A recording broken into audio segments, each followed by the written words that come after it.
am wearing my latest shirt from them. So that'll be on Monday morning. And then on Tuesday, Nikki Stringfield from the Iron Maidens will be stopping by at 2 p.m. Pacific Standard Time.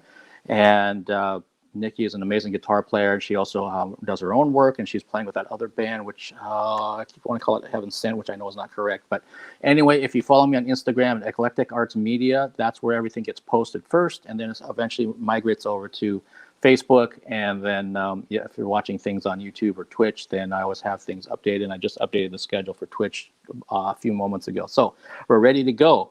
And let's talk about my guest that I have. And let me change this real quick. I always forget to do that. Hi, Dusty. Hey, Dusty Chuck. Good to see you. They're in Twitch land, I see. Thanks for joining me. My guest today is a one-woman army. Her distinctive industrial music visuals and multimedia presentation has gained her a legion of fans. Her new EP, Out of Order, comes out in March. The music video for the title track was just released today, so you can check that out. Please welcome to the Eclectic Arts Virtual Studio. I should say back to the Eclectic Arts Virtual Studio, I Ya Toyah.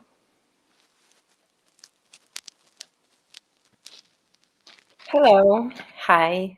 Hi, how are you? I'm very good. Thank you so much. It was so nice to just listen to you for this brief couple minutes. How busy you stay. It is great. Yeah, it's, I have, as we were talking pre-show, it's something that I love doing. And when there's opportunities in my schedule, then I try to take advantage of it, because it's coming in March. If someone said, hey, Mark, do you want to do something at 3 p.m. on a Wednesday? I probably have to say no, because my other responsibilities are going to start filtering in, unfortunately. But right now I don't have those. Those are at nighttime for me. So if somebody wants to do something at 3 o'clock, typically I can do it. So it works out really well. But I know you've been really busy too. So we're two busy people. Yeah, but that's how it works, you know?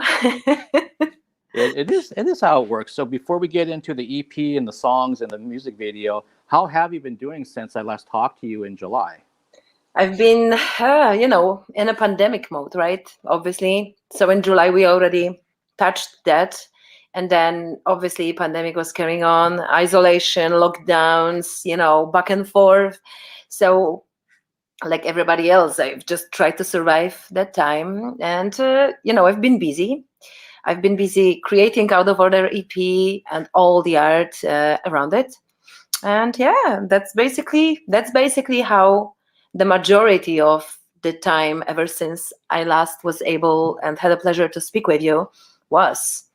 And it's a bad hair day too. Forgive me. I've been so busy. I just see it now. It's like, oh. Well, at least you have hair to have that bad hair day with. I don't have that luxury anymore. Well,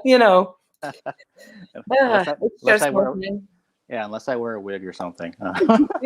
That's advantage, you can do that.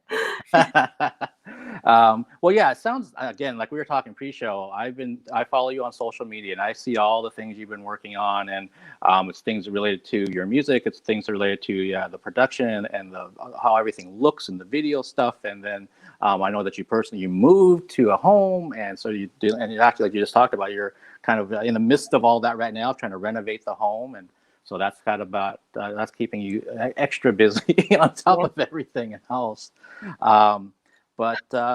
So as we were talking back the first time in July, refresh my memory, was everything written for Out of Order by then, or were you still writing through the summer into the fall? So the writing part was done, and I was just, working on the production at this point of time, just like, retracking some vocals and like, adding the guitars, just like working on the finalizing of what we can hear today as Out of Order EP. Okay, all right. And hi, Captain Blackwood down in Las Vegas. I see you there as well. So good to have you joining us again. So I Ya Toyah, we have Dusty Chalk and Captain Blackwood. They're two of the hardcore Alice fans that heard nice. Hello. Time. So here they are again, checking things out, round two. Awesome. So when you're like you're saying, you're tracking guitars and working on the production and everything else, was there any particular song did anything change where like you thought it was written and ready to go, and then you're like, oh, I don't really like this part, and you started, tinkering around with anything? So the song that will be released later, the third song on the EP, Pray. I originally had it start very slowly, very gradually, but then something like just wasn't feeling right. And because that song grows into a very powerful chorus, I figured, well, why don't I start with part of that? Why don't I start with that more aggressive and heavy beat in the beginning and then go back to the slow verse to then hit really hard in the chorus? And that's what happened. That's the song as it is today. It changed. Okay. Yeah, no, and that's kind of why I asked, because it seems like with most musicians, and I'm a musician myself too, that you might have everything sounding pretty good, and especially when you start like going into production with something, you might think, well, maybe I need to revisit that part and kind of change things around, or yeah, change the arrangement or Yeah. instrumentation. Even sometimes it's like, yeah, I'm kind of feeling this will make this somehow better, and sounds like you did exactly that with that particular song. Yes, yes, and I, collaborated on this album with my co-production partner Nicola Palazzo, who also was, giving me his input. He was like, "Hey, dude, I mean, this sounds great, but how about we use this part here?" So this was something new for me because, Code Blue, I did it all on my own at home, and well, I wrote this too on my own at home. But then this additional level of collaboration while retracking some of the things with Nicola, it was I really enjoyed it. I think it's better for me when I can do that, and it's better for the music too. To have this additional set of ears Hmm. and brain to like bounce ideas off. Yeah. No, it makes sense, and particularly when you find the right collaborator to be Yeah. able to be another sounding board. It's like, yeah, because musicians live so closely with their music that Mhm. if they're doing everything, sometimes it gets a little tunnel vision to it, and so Yeah. an outside perspective can kind of listen to, oh, that sounds really good, but what if you also did this to it? And you may not even be thinking about that. Oh my gosh, this is really great, and it just makes things that much better sometimes. And sometimes you'd be like, okay, let's try it. No, I still don't like it. I'm going to keep Yeah. it. I had it originally. Um, and so, as you were going through the production and getting everything together, when was it actually like, mixed, mastered, done? So mixed master done in December. Imagine this. Yeah, it was in December. It took time, and pandemic didn't help. So it was all those things, and me looking for home and trying to move, stress and activities that were associated with this. Everything else, it just I took my time with it, but I also didn't want to rush it. Um, it's out of order. I've been out of order, and the CP is the perfect result, perfect fruit of that feeling. So yeah, I felt like there is no need to rush it. It has to have its course. And Nicola Palazzo mixed and mastered that record. I believe it was the mid-December when I finally received the finalized files for it. And I was like, all right, that's it. Well, that's got to be exciting when you finally have that final product of everything Mhm. you've been working on for literally months, if not even a little bit longer than that, really. Yeah. Yeah. And I can think about all those steps it took to get there. It's like, okay, now I can put it on whatever device or stereo system that you have, and just sit back and kind of blast it and hear this whole thing that you've created. Yes, yes, and it was, a process of it. So, Nick, because of the pandemic, obviously we worked remotely Mhm. for the majority of time. He would be sending, the mix ideas. So, like, this is the mix number, this and that. What do you think? And I was like, well, I think this part should be more like loud, right? And that part is too loud, and that I think it's too buried. So, all those, things and. Changes that needed to happen. So it was back and forth and back and forth. Yeah. So at this moment, when I finally got the files, I was like, do I even want to listen? Because I've listened to it so many times that am I going to hear it right? Honestly, only now, after taking some break from it, I Mhm. can listen to it and truly enjoy it. And I feel proud of this album. I must say that I am very happy with the CP. Well, that's great, and again, that makes perfect sense too. I've had many artists, not just musicians, but also filmmakers and people and theater folks that sometimes of their own work, they need a break from it, and then just to kind of distance themselves from it, and then they can come back and kind of listen to it or watch it fresh, and they're like, okay, now I can kind of like just take it for what it is, and usually it works out really good that way, instead of like doing it immediately after they get it, the finished product, and then they're like, I spent 6 months on this thing. I don't want to look at it anymore. I don't want to listen to it anymore. But after they've had a break, then exactly what you just said. Yeah. And yeah, and so like as you were sending files back and forth and getting everything together, were you also concurrently working, like say on the music video at that time, or Oh yeah, definitely. On the music videos, a bunch of different things. So like his photo shoot and the artwork for the release, for the both digital and physical release, it's been constant, I swear. So the filming of the video that I just released today, Out of Order, it was happening in July. So July and then August we did that. So it was like intense for filming days because of different locations.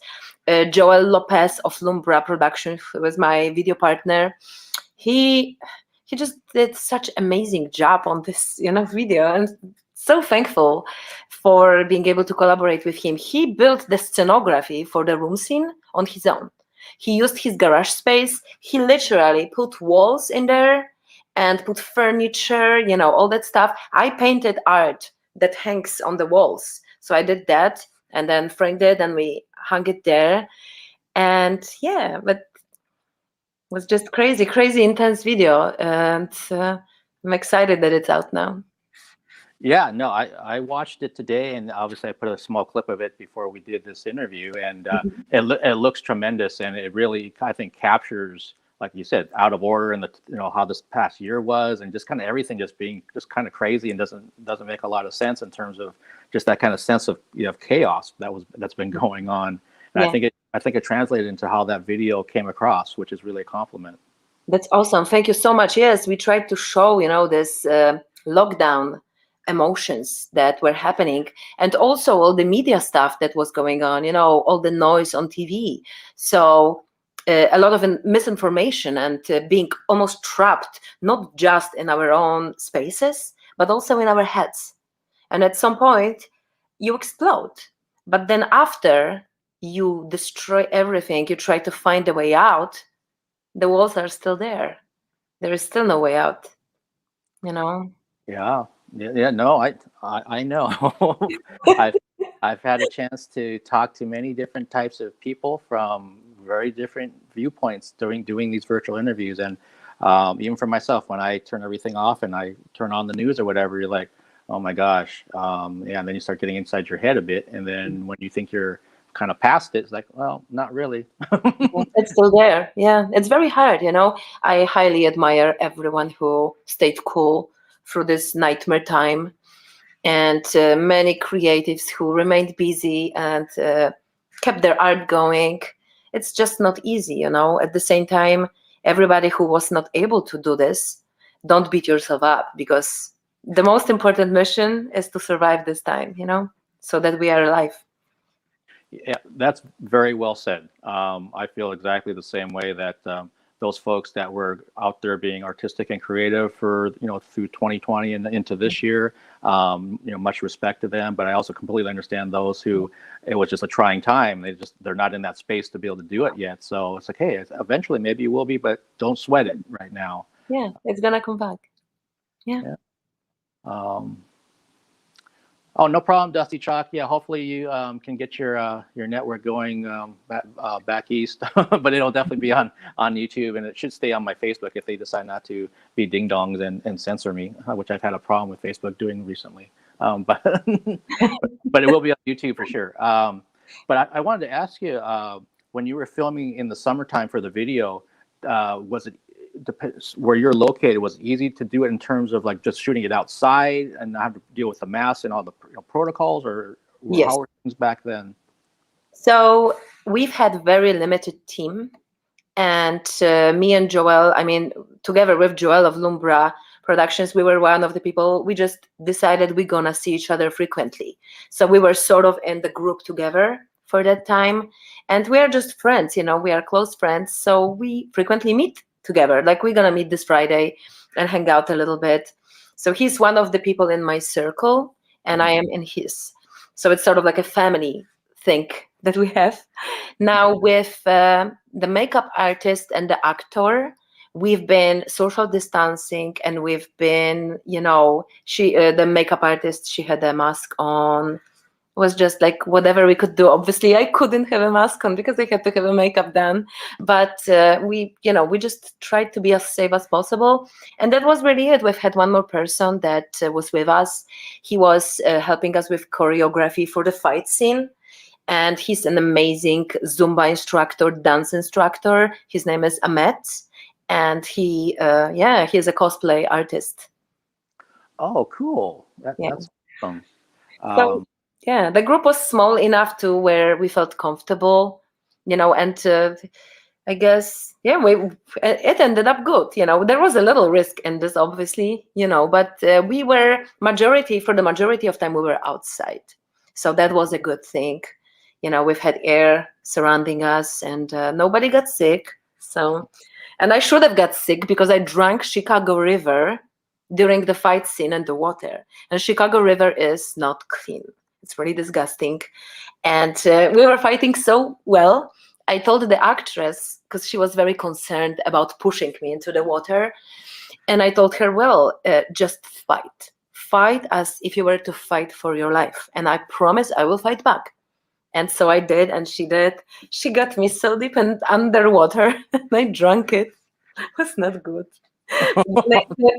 What we want to do for art, we will do anything for art, right? So yeah, apparently so. If you got a mouthful of that river and it's not the cleanest rivers. So bad. I was thinking so bad after that scene, like sewer water. Really. So the thought of drinking this haunted me for days. Honestly, I must say. Yeah. Wow. I was looking for some, bad results days after, such as maybe that I will turn green or start glowing in the dark. Nothing happened. So yeah. Wow. Now, anytime I watch that scene in the video, I'm going to think about what you just talked about. But hey, yeah, it came out looking great. So that's what mattered in the end. Yeah. Yeah, we needed to do this scene. It needed to happen to truly show the emotion, to truly show the inner struggle, that is happening. And it needed to be done. So it happened. And I'm curious, I know with your artistic background, did you end up creating the cover art for the EP?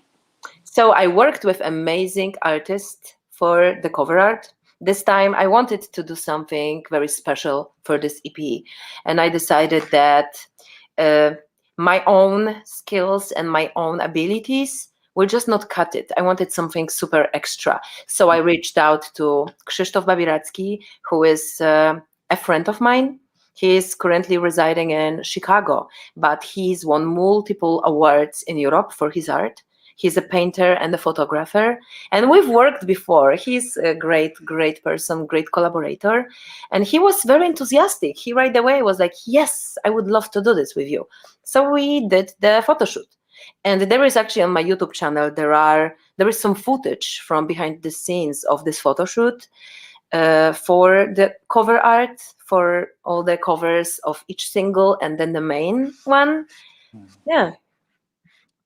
Nice. Well, that's awesome that you, again, it seems like kind of one of the things that keeps going back for this EP has been some collaboration that's happened that maybe didn't happen as much in the past. Yes, definitely. And I'm just very grateful because I feel the art needs that, art needs multiple voices to truly shine. Yeah, no, that's very well said. You have a lot of good quotes. I have to try to remember these. All under this mess. You're not as out of order as you think. Well, I don't know. So are you working on a second music video for a release, down the road from the EP? Yes. So the second music video, I just received the file for it, actually. Oh. So I have to watch it and approve. Mm-hmm. I think it's done because it was very close to where it needed to be the last time I saw it. So I'm very excited for this. video number 3 and video number 4 are already done. Oh. And the video number 5, for the last one, we want to shoot it. I'm going to be shooting this with Ralph Klishevich, who is a great video artist, filmmaker. He's actually made some great films, and I collaborated with him on score music. I did a score for one of his independent films, and I collaborated with him on the score for the second of his independent films as well. Both of those are entered into festivals, by the way, and they are doing pretty well. So I'm very excited for this. And so we wanted to film this weekend, but the snow in Chicago, I tell you, it just keeps coming and coming and coming. So it's very hard to go outside and do the scenes that we want to do for this video. So I'm not sure if it's going to be happening this weekend. I will have to postpone again to the next one. But yes, definitely the next upcoming weeks will be to focus on that last music video for Vast Spaces song. And yeah, that will be it. Wow. So, yeah, you've got a lot already ready to go then. I have not stopped working. I have not had a break. And it's good. I didn't want to. I like things done, It gives me anxiety when I don't have my material, a little bit earlier. I'm like, is it going to happen on time? And especially during the pandemic, like, for example, I've ordered CDs, right? CDs for Out of Order EP, and that was not a problem with that. I've had some small delay, but I got the CDs. Now, I've had multiple requests from my fans to do the, long play, to do the vinyl for that release. And I did, but it's just not here. I have to wait. So if everything goes well, it's going to be here in May. So imagine this. I mean, it's just difficult. It's difficult to, to plan things during the pandemic. Yeah, you know what? That is a good point. That by planning as far ahead as you can to have your videos done and everything else, that some delays that normally probably wouldn't happen are happening now because of what's going on with manufacturing and delivery and all that kind of thing. So, wow. So, and what is the actual date in March when the EP is actually fully out there for people to buy and everything? So it's an out of order release. So I wanted to make it completely out of order, and I decided that I'm gonna build my own system for this release.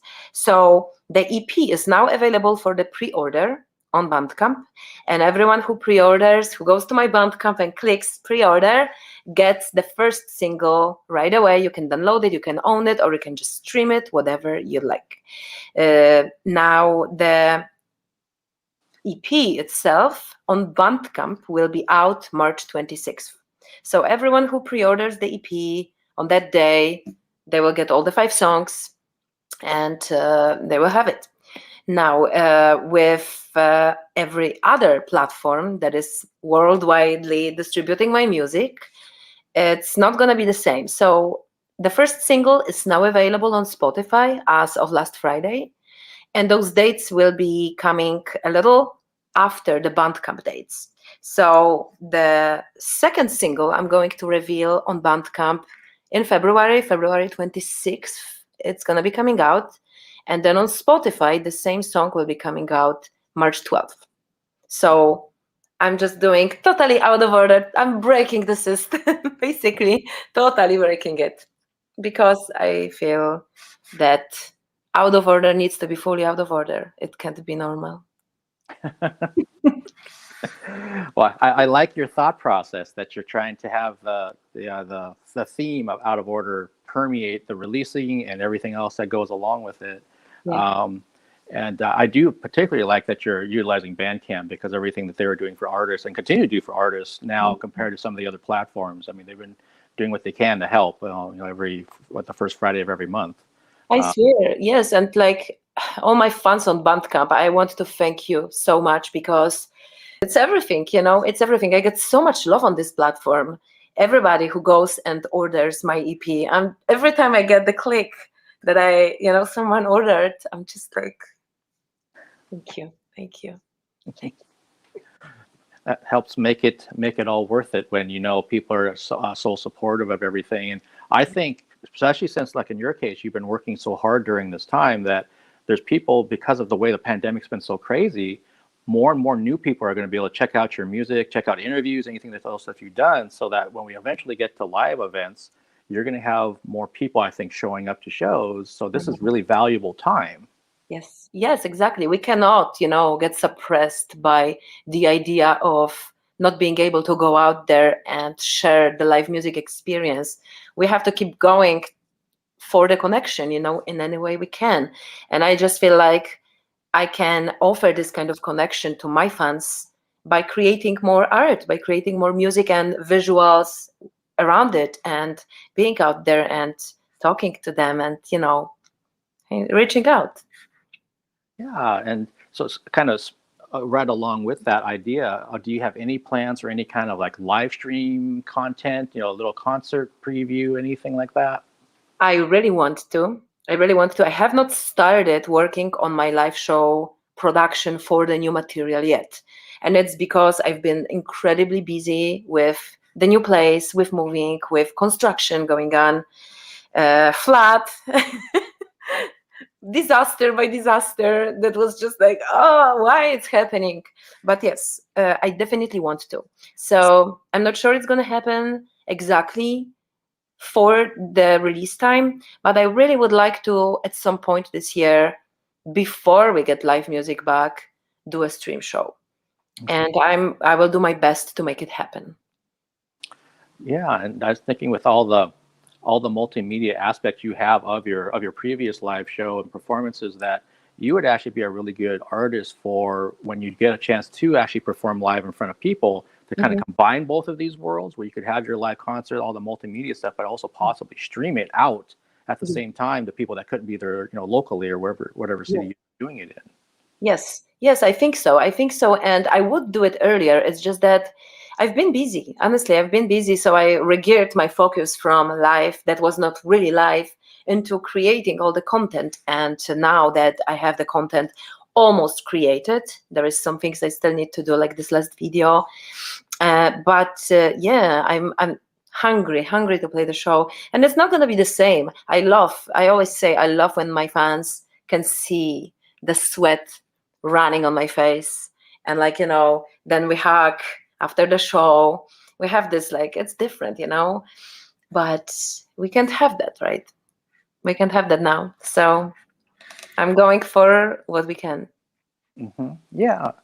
And I was just thinking too that when we first spoke back in the summertime, you've been really involved with a lot of organizations that are dear to your heart, with animals, with art. Is there anything new right now that you'd like to talk about or plug, or things even with those same organizations, if there's new events or things that you've been doing the last 6 months? So with American Foundation for Suicide Prevention, first of all, everyone who orders the physical version of my EP, the CD, or when the vinyl is out, the vinyl, I donate 15% to American Foundation for Suicide Prevention. This is what I did with my previous release called Blue, and that's what I'm going to continue doing, just because the cause and the organization are super dear to my heart. I don't want to stop doing that ever. So by getting this EP, you also support suicide prevention and mental health and mental wellness. But yes, I've done this auction for mental health back in the summer, and it had such amazing resonance. It went great. It went better than I expected. And a couple weeks ago, a lady reached out to me with a very, very touching story. She has 2 art pieces that were painted by her friend, and the friend committed suicide 2 weeks after her husband committed suicide. So, I mean, just saying that gives me chills. It's such a dark story. And this lady reached out to me. She found me because of the charity event that I did in the summer. And she reached out to me asking how she can make a difference with these two art pieces. So I reached out to American Foundation for Suicide Prevention, and we're basically trying to figure out what to do right now. But there might be another event, and I want to be involved definitely in it. So we will see. We will see what happens. Okay, no, that's amazing, amazing work. The story that you just mentioned it's so incredibly sad, but there could be a little bit of this would be, I don't want to call it a silver lining, but that would be the positive that could come out of that in terms of what the organization can do with the art pieces. That's exactly how I look at it. When my mom committed suicide, I could not wrap my mind around it. And for a long time, I've been just like stuck. I stuck it inside of me, and I wouldn't want to talk about it. And then one day I figured, no, she could not possibly die for nothing. There is something that needs to come out of it, and that something needs to be good. It needs to be positive. So I started talking about it, and it just opened up the whole world of possibilities, other people talking about it. It's so important to break the stigma and to openly discuss mental health and wellness, because it's okay not to be okay. It's okay to be out of order, right? Yeah, no, absolutely. And I think it's so admirable that you got to a point where you're willing to share and talk about your own personal experience, and then seeing all these doors open up, and also how you're helping other people. I mean, I feel it, and the people help me, because that's the conversation. Now it's open conversation, and there is no better cure for stigmatic behavior than breaking it, than by talking about it, by understanding that no, it's not your fault that you feel this way. It's not your fault that you lost someone. It's not your fault that you don't feel good. That's normal. We all have this sometimes, and it's absolutely okay. That's it. Yeah, absolutely, 100% for sure. I totally agree with what you just said. Yeah.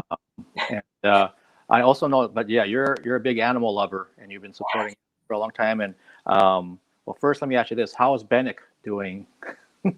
He's there. He's sleeping. He's super aggravated by all the construction happening, but you see how sleepy he is? Oh, hey. Yeah, he's like one of the cutest dogs ever. That's amazing. So amazing. You see, you're on TV again. Yeah. He's like, I don't care. I want to go to sleep. Yeah, he's resting. It's so cold out, he cannot really go outside too much, just because his paws freeze very fast.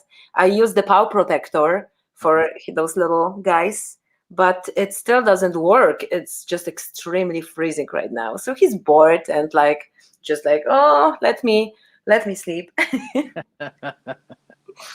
Okay, and but you're still involved with at least one animal program, nonprofit. Yes, the organization that is called No Dogs Left Behind, and the organization fights the bad situation that is still happening in some Asian countries, in particular in China, in Yulin, in the city called Yulin village. Actually, every year there is a festival that it's called Dog Meat Yulin Festival, and they consume dog meat during that time. But the way they slaughter these poor dogs is very inhuman. They kidnap the dogs from the villages around, and they just torture them. They torture them. They throw them into meat trucks. I don't want to really describe too much, because it's very violent, very dark, and inhuman stuff that's happening. But for anyone who's interested in learning more, you can just Google Yulin Festival and see. And once you see, you cannot unsee. I can tell you this. But it's good to see. It's good to see, because I feel, for me, I can't unsee, and it's very dark, and I want to cry every time I think about it. But at the same time, it taught me, about human nature and how everything goes. Yeah, that is horrific. Yeah. And you only just told us the clean version of it. I can only imagine what those images look like. Yeah. Of that festival. But that's That's amazing and awesome that you're spreading awareness, and organizations that are trying to fight and stop that kind of thing. That's Yeah. going on in the world.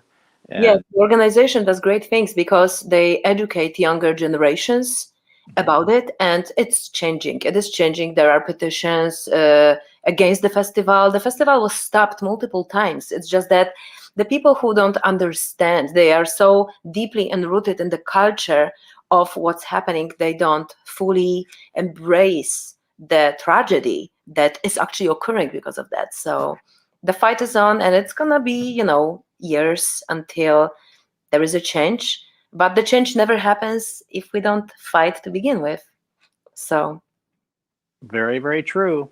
You have to stay the course, yeah, what you believe in, and then if you keep pounding away at it, eventually it starts to cave. yeah, Wow. Well, to kind of wrap things back up and bring it back to Out of Order and your EP and your amazing things. And again, for people, you can pre-order it now on Bandcamp. And if you're a vinyl lover, just show some patience because it will be coming eventually. um, and since you can look back and you have all the songs and everything's moving forward and it's getting out there to the public, in the next 3 months or so. Is there anything what kind of statement would you say about this album to someone who doesn't know your music and doesn't know what to expect? I mean, I've been told by a couple fans that heard the album that it's my best work ever, yet to come. So I think I would like to state that. And it's not my own opinion, but it's what I've been told, which means everything. It's just a great feeling when fans resonate with what I worked on. But yeah, the album is very authentic. I usually, when I create my music, I am authentic. I want to say things that I feel. I want to say things that I observe, and they come from empathy. And yeah, that observation, exactly. So this particular album, Out of Order EP, it is a pandemic record. It's a very dark record. It talks about isolation, mental distortion, darkness, and everything in between, everything we've been dealing with throughout this dark time of pandemic. And those songs that I have there, they just express the emotions that I felt, simply. Okay, yeah, it sounds amazing to me, and yeah, the fact that you have fans saying that it's your best work, that's when you kind of know when you start hearing the same thing from different sources. Then you're like, okay, thank you. It must be something to this. And Yeah. like I was saying to you, I love the title track and the video that you dropped today. I think that's amazing. So I think they're probably right. Thank you so much. Yes, and yes, please, if you have not heard my music, visit my Bandcamp. It's I Ya Toyah Bandcamp. IYATOYAH is my name. Some people misspell it. It's a difficult name, but it has its story. It has its roots. That's why it is what it is. And so, yes, visit my Bandcamp or visit my website, which is ayatoyah.com, and go to Music tab and just listen and see what you think. And better yet, let me know what you think. You can always message me on my messenger on I Ya Toyah on Facebook. You can send me email, ayatoyah@gmail.com. You can contact me via Bandcamp, which once you follow me, there is this open line of communication, which I absolutely love because we can just talk directly, and I can hug you virtually. And thank you for your support. And yes, so just give it a try, give it a listen, and thank you. Well, I tell you, thank you for taking so much time to talk with me. And it was great catching up with you again and having a chance to talk about Out of Order. And as you heard, everybody out there, she gave you all these ways to check out her music, to get a hold of her, let her know what you think of the music. And again, I thank you for the time, and I wish you every success with the new EP. And maybe, I don't know, down in the springtime, if things start to open up or things start to change, we can connect again and talk about the new music videos that have been released and everything else. And we'll kind of see where the state of the world is at that point. Yes, it would be my absolute pleasure. Thank you so much for having me. I love your show. I also want to wish you the great success for your YouTube channel. 1,000 subscribers is the very big number. So I hope that next time we talk, you have 2,000 subscribers and keep growing and doing your amazing thing that you do. Well, thank you very much. I sincerely appreciate that. And again, stay safe over there in Chicago, and try to stay warm and have a good night. All right. Thank you. Thank you so much. Love. All right. Bye-bye. Bye.